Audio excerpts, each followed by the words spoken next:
جب ساری دنیا نیند کی چادر اوڑھے خوابوں میں گم ہو، جب ہر طرف سکوت طاری ہو، ایسے میں کوئی بندہ اپنے نرم بستر کو چھوڑ کر وضو کرے اور رب کائنات کے حضور سجدہ ریز ہو، تو جانتے ہو اللہ پاک اس بندے کے متعلق فرشتوں سے کیا وعدہ کرتا ہے۔ بسم اللہ الرحمن الرحیم۔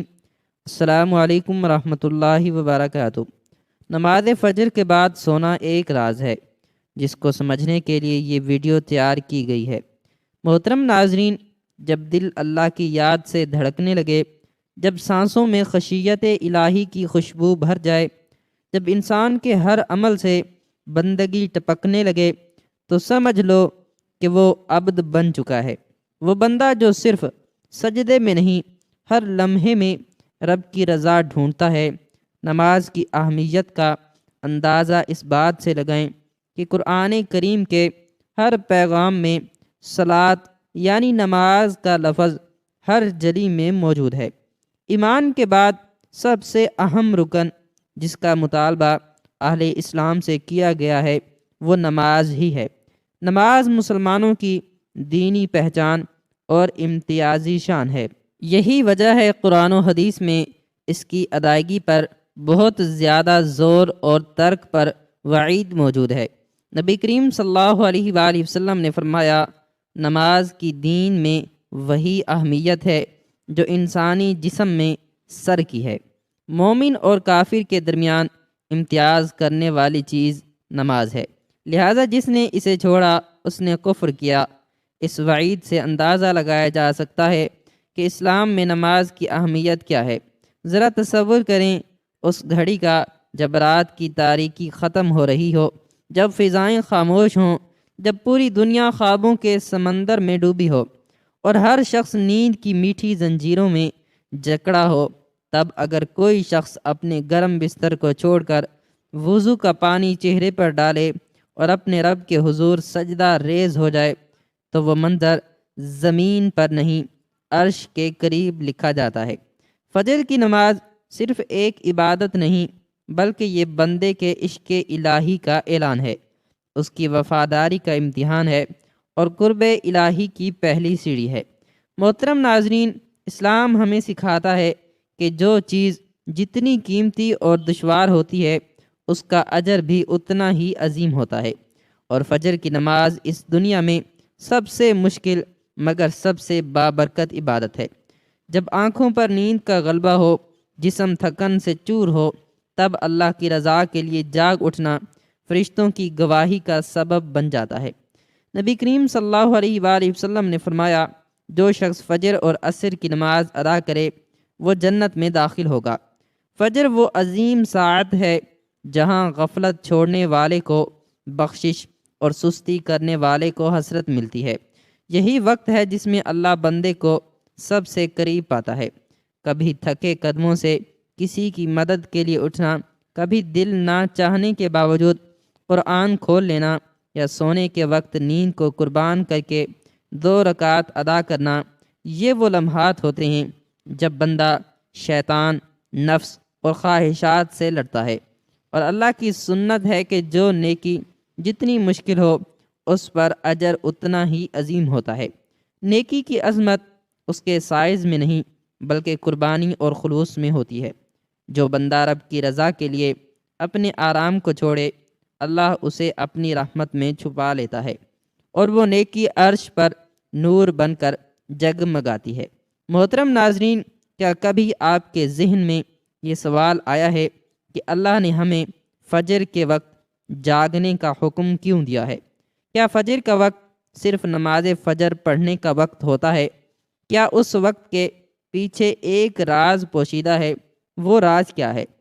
اس راز کو جاننے کے لیے ضروری ہے کہ ہم پہلے نماز کے بارے میں جانیں جو ہم پر دن میں 5 مرتبہ فرض کی گئی ہے، اور یہ 5 نمازیں کس طرح فرض ہوئیں اس کے پیچھے بھی ایک شاندار وجہ ہے جس کا مظاہرہ سفر معراج میں اس وقت ہوا جب نبی کریم صلی اللہ علیہ وآلہ وسلم سے ملاقات کے لیے وقت کے انتہائی مختصر حصے میں 7ویں آسمان سے بھی آگے تشریف لے گئے تھے۔ اس رات اللہ تعالیٰ نے ایک خاص پس منظر میں نبی کریم صلی اللہ علیہ وآلہ وسلم کو آسمان پر بلایا اور اپنے خصوصی انعامات سے نوازا۔ اس مبارک سفر میں اللہ تعالیٰ نے اپنے قرب خاص سے نوازا، انبیاء کرام سے ملاقاتیں کروائیں، جنت اور جہنم کا مشاہدہ کروایا گیا اور نیکیوں کے اجر و ثواب اور بروں کے انجام و عذاب کا نظارہ کروایا۔ اس عظیم سفر میں بہت سے انعامات سے نوازا گیا، جن میں ایک خاص انعام امت کے لیے نماز کا تحفہ بھی ہے، اور قیامت تک کے لیے انسانوں کو اپنے معبود اور خالق سے قریب تر کرنے کا عظیم تحفہ اور عبادت یعنی نماز اسی سفر میں عطا کی گئی۔ معراج کی رات جب آپ صلی اللہ علیہ وآلہ وسلم کو اللہ نے 50 نمازوں کا حکم دیا تو حضرت موسیٰ علیہ السلام کے کہنے پر آپ نے اللہ سے 50 نمازوں میں نرمی کی درخواست کی، اور ایسا کئی بار ہوا، یہاں تک کہ اللہ نے امت محمدی صلی اللہ علیہ وآلہ وسلم کے لیے دن میں 5 نمازوں کا حکم دیا، جس کے بعد بھی حضرت موسیٰ علیہ السلام نے آپ صلی اللہ علیہ وآلہ وسلم کو 5 نمازوں میں کمی کے لیے اللہ کے پاس ایک بار پھر جانے کا مشورہ دیا، لیکن تب آپ صلی اللہ علیہ وآلہ وسلم نے فرمایا کہ میں نے اپنے رب سے کئی مرتبہ درخواست کر لی ہے، یہاں تک کہ اب مجھے حیا آ گئی ہے اور اب میں راضی ہوں اور اس حکم کو ہر طرح سے تسلیم کرتا ہوں۔ دن میں 5 نمازیں پڑھنا ضروری ہے، اور یقیناً آپ کے لیے بھی نمازوں میں سب سے زیادہ مشکل نماز فجر کی نماز ہوگی، جس میں نیند کا غلبہ اس قدر ہوتا ہے کہ انسان بمشکل اٹھ پاتا ہے، لیکن دن کے اس خاص حصے میں جو راز پوشیدہ ہے اسے جب آپ جانو گے تو یقین کریں کہ آپ فجر کی نماز کبھی چھوڑنا نہیں چاہیں گے۔ جب ساری دنیا نیند کی چادر اوڑھے، خوابوں میں گم ہو، جب ہر طرف سکوت طاری ہو، ایسے میں کوئی بندہ اپنے نرم بستر کو چھوڑ کر وضو کرے اور رب کائنات کے حضور سجدہ ریز ہو تو یہ محض نماز نہیں بلکہ بندے کا اپنے نفس، شیطان اور سستی پر عظیم فتح ہوتی ہے۔ اور جانتے ہو ایسے بندے کے لیے اللہ تعالیٰ فرشتوں کے سامنے فخر فرماتے ہیں، اس کے دن کو برکتوں سے بھر دیتے ہیں اور اس کے لیے جنت کا وعدہ فرماتے ہیں۔ یہ وہ لمحہ ہے جب بندہ زمین پر ہوتا ہے مگر رحمت الہی اسے عرش تک اٹھا لیتی ہے، جب آسمان پر سحر کی پہلی کرن نمودار ہوتی ہے، جب اندھیری رات روشنی کے ہاتھوں شکست کھا رہی ہوتی ہے، جب دنیا نیند کی مدہوشی میں گم ہوتی ہے، تب اللہ کے خاص بندے جاگتے ہیں، اپنے رب کے حضور سجدہ ریز ہو جاتے ہیں اور رحمت کے دروازے ان پر کھلنے لگتے ہیں۔ یہ وہ عظیم لمحہ ہوتا ہے جس کی قسم خود رب کائنات نے قرآن میں کھا کر عقل والوں کو جھنجھوڑا ہے۔ قسم ہے فجر کی اور 10 راتوں کی اور جفت و طاق کی اور رات کی جب وہ جانے لگے، بے شک اس میں عقل والوں کے لیے بڑی قسم ہے۔ یہ کوئی معمولی بات نہیں کہ اللہ فجر کے وقت کی قسم کھائے، اس کا مطلب ہے کہ اس وقت کی عبادت اللہ کو بے حد محبوب ہے۔ نبی کریم صلی اللہ علیہ وآلہ وسلم نے فرمایا، تم میں سے جو شخص فجر اور عصر کی نماز کی حفاظت کرے وہ جنت میں داخل ہوگا۔ فجر وہ پہلا امتحان ہے جس سے دن کا آغاز ہوتا ہے، اور جس نے اسے کامیابی سے گزارا گویا اس نے پورے دن کے لیے رب کی مدد پالی۔ نماز فجر صرف ایک فرض ادا کرنا نہیں بلکہ یہ اعلان محبت ہے، اللہ سے سچی عقیدت کا عملی ثبوت۔ جب بندہ نیند، آرام اور خواہشات کو چھوڑ کر رب کے حضور جھکتا ہے تو وہ دراصل دنیا سے منہ موڑ کر رب سے جڑنے کا پیغام دیتا ہے۔ یہ لمحہ روحانی جہاد ہوتا ہے جہاں انسان نفس، شیطان اور سستی سے جنگ لڑ کر فتح حاصل کرتا ہے۔ یہی وہ نماز ہے جو ایمان کی تازگی، دل کی زندگی اور رب کی رضا کی علامت ہے۔ فجر پڑھنے والا بندہ دنیا میں اجالا لاتا ہے کیونکہ اس کا دل رب کے نور سے روشن ہو چکا ہوتا ہے۔ حضرت عائشہ صدیقہ رضی اللہ تعالی عنہا سے روایت ہے کہ حضور اقدس صلی اللہ علیہ وآلہ وسلم نے ارشاد فرمایا کہ فجر کی 2 رکعتیں دنیا و ما فیہا سے بہتر ہیں۔ یاد رکھیں کہ فجر کی باجماعت نماز ایک مسلمان کی صداقت اور اس کا ایمان پرکھنے کی کسوٹی ہے۔ حضرت عبداللہ بن عمر رضی اللہ تعالی عنہما فرماتے ہیں، ہم اگر فجر اور عشاء کی نماز میں کسی آدمی کو نہ پاتے تو اس کے بارے میں اچھا گمان نہیں رکھتے تھے۔ فجر کی نماز جہنم سے حجاب ہے۔ نبی کریم صلی اللہ علیہ وآلہ وسلم نے فرمایا، جو شخص سورج نکلنے سے پہلے اور سورج ڈوبنے سے پہلے کی نمازیں یعنی فجر اور عصر پڑھتا ہے، وہ ہرگز جہنم کی آگ میں داخل نہیں ہوگا۔ فجر کی نماز جنت کی ضامن ہے۔ نبی کریم صلی اللہ علیہ وآلہ وسلم نے فرمایا، جو شخص دو ٹھنڈی نمازیں یعنی فجر اور عصر پابندی سے پڑھتا ہے، وہ جنت میں داخل ہوگا۔ حضرت عبداللہ رضی اللہ تعالیٰ عنہ سے روایت ہے کہ نبی کریم صلی اللہ علیہ وآلہ وسلم کے سامنے ایسے شخص کا تذکرہ کیا گیا جو صبح ہونے تک سوتا رہتا ہے، یعنی فجر کی نماز ادا نہیں کرتا، تو آپ صلی اللہ علیہ وآلہ وسلم نے ارشاد فرمایا، ایسے شخص کے کانوں میں شیطان پیشاب کرتا ہے۔ فجر کی نماز صرف ایک عبادت نہیں بلکہ اللہ کے عشق کا پہلا امتحان ہے۔ یہ وہ لمحہ ہے جب بندہ اپنی نیند، آرام اور خواہشات کو قربان کر کے اللہ کے سامنے جھکتا ہے۔ لیکن سوال یہ ہے، ہم اس بلند مقام کو کیسے پا سکتے ہیں؟ کیسے اس عظیم سعادت کے لیے بیدار ہوں؟ جواب یہ ہے کہ دل میں سچی طلب ہو، نیت خالص ہو اور تیاری مکمل ہو۔ سب سے پہلے رات کو جلدی سونا سیکھیں۔ دنیا کی باتوں، سکرینوں اور فضول مشغولیات سے بچ کر رب کے ساتھ وقت گزاریں تاکہ نیند سکون بخش ہو اور جسم فجر کے لیے تیار ہو۔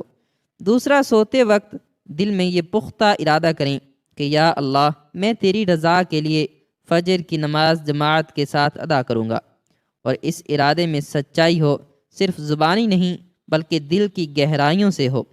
تیسرا، عملی اسباب اختیار کریں۔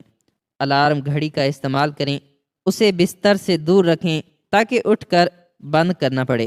اگر یہ تدابیر اختیار کی جائیں تو انشاءاللہ فجر کا قیام آسان ہو جاتا ہے، اور اگر کبھی سستی ہو جائے، آنکھ دیر سے کھلے، تو فوراً بیدار ہوتے ہی نماز ادا کریں۔ اللہ معاف فرمانے والا ہے، مگر اسے معمول بنانا خود کو تباہ کرنا ہے۔ دنیا میں کئی ایسے لوگ ہیں جنہیں بے خوابی کی شکایت ہوتی ہے، جس میں وہ ساری رات سو نہیں پاتے اور پورا دن کام کاج کر کے جب رات کو بھی سو نہیں سکتے، تب کئی طرح کی ذہنی اور جسمانی بیماریاں جنم لیتی ہیں، اور اس بیماری کا شکار آج ہر دوسرا تیسرا شخص ہو رہا ہے، جس کی بڑی وجہ اللہ کے احکامات کو پیچھے چھوڑ کر دنیا کی رنگینیوں کے پیچھے بھاگنا ہے۔ ساری رات جاگنے کے بعد فجر کے قریب کچھ دیر نیند آ جاتی ہے، لیکن وہ نیند جسم کو پرسکون نہیں رکھتی، جس کی وجہ سے اکثر لوگ جاگتے جاگتے اور ہر قسم کی دوائیوں کے استعمال کے باوجود جب سو نہیں پاتے تو وہ اللہ سے یہ سوال ضرور کرتے ہوں گے کہ اے اللہ، مجھے نیند کیوں نہیں آتی؟ آخر کیا وجہ ہے؟ بہت کم لوگ ہوتے ہیں جو اس کیفیت میں اپنے اندر پیدا ہونے والی اس آواز کو سن پاتے ہیں، جس میں ان سے کہا جاتا ہے کہ بستر سے نکلو، نماز پڑھو، اللہ کا ذکر کرو، اور یقین کریں جو لوگ اس آواز کو سن پاتے ہیں وہ اس پر عمل کرتے ہیں، انہیں تا حیات کبھی بھی بے خوابی کی شکایت نہیں ہوگی۔ اس حوالے سے ایک صوفی نظم ہے جسے ایک امریکی مسلم نے ترجمہ کیا ہے، جس کا ٹائٹل ہے دوبارہ مت سو جانا، صبح کی ٹھنڈی ہوائیں ایک راز لاتی ہیں۔ دوبارہ مت سو جانا، خود سے پوچھو تم کیا چاہتے ہو؟ دوبارہ مت سونا، لوگ دروازے کی چوکھٹ سے آ جا رہے ہیں، جہاں دو دنیائیں ملتی ہیں وہ دروازہ گول اور کھلا ہے۔ دوبارہ مت سونا، اس نظم میں بیان کردہ دروازہ ہماری دنیا اور دوسری دنیا کا ہے، جہاں سے فرشتے ہر صبح اور شام کو اترتے ہیں، جن کا ذکر اس حدیث پاک میں ملتا ہے، جس میں آپ صلی اللہ علیہ وآلہ وسلم نے فرمایا کہ رات اور دن میں فرشتوں کی ڈیوٹیاں بدلتی رہتی ہیں، اور فجر اور عصر کی نمازوں میں ڈیوٹی پر آنے والے اور رخصت پانے والوں کا اجتماع ہوتا ہے۔ پھر تمہارے پاس رہنے والے فرشتے جب اوپر چڑھتے ہیں تو اللہ تعالیٰ پوچھتا ہے، حالانکہ وہ ان سے بہت زیادہ اپنے بندوں کے متعلق جانتا ہے، کہ میرے بندوں کو تم نے کس حال میں چھوڑا؟ تو وہ جواب دیتے ہیں کہ ہم نے جب ان کو چھوڑا تو وہ فجر کی نماز پڑھ رہے تھے، اور جب ان کے پاس گئے تب بھی وہ عصر کی نماز پڑھ رہے تھے۔ فجر اور عصر کی نمازوں کے اوقات میں سونے سے منع کرنے کے پیچھے بھی ایک بڑی وجہ ہے، اور وہ یہ کہ سائنس کہتی ہے کہ صبح سورج طلوع ہوتے وقت اور شام کو غروب ہونے سے پہلے سونا نہیں چاہیے، کیونکہ صبح کے وقت زمین پر آکسیجن وافر مقدار میں فراہم ہوتی ہے، جس وقت ماحول تر و تازہ ہوتا ہے، اور یہ آکسیجن آپ کو دن بھر فٹ رکھنے کے لیے انتہائی ضروری ہوتی ہے۔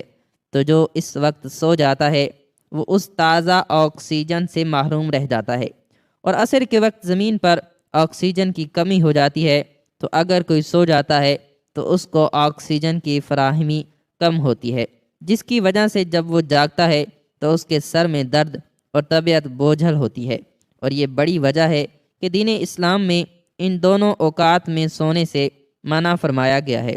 نماز فجر کے بارے میں ایسے بے شمار فضائل اور بھی ہیں جن کو ہم نہیں جان سکتے، اگر انسان ان کو جان لے تو کبھی کوتاہی نہ کرے۔ نبی کریم صلی اللہ علیہ وآلہ وسلم کا فرمان ہے، اگر وہ لوگ عشاء اور فجر کی فضیلت کے بارے میں جان لیں تو وہ ضرور نمازوں میں حاضر ہوں گے، چاہے ان کو خود کو گھسیٹتے ہوئے ہی لانا پڑے۔ اب آپ خود اندازہ کیجئے کہ ایک طرف ان دونوں نمازوں کی کتنی فضیلت و اہمیت ہے، اور دوسری طرف ان کی ادائیگی میں کتنی سستی اور لاپرواہی برتی جاتی ہے۔ یا اللہ، ہمیں نماز پن جگانا، خصوصاً نماز فجر، باقاعدگی سے خشوع و خضوع کے ساتھ ادا کرنے کی توفیق عطا فرما۔ ہمارے دلوں میں نماز کی محبت پیدا فرما، سستی اور غفلت کو دور فرما، اور ہمیں ان بندوں میں شامل فرما جو تجھ سے سچی عبادت کرتے ہیں۔ آمین یا رب العالمین۔ ناظرین، کمنٹ باکس میں اللہ تعالیٰ کے 99 ناموں میں سے کوئی ایک نام ضرور ٹائپ کریں۔ شکریہ۔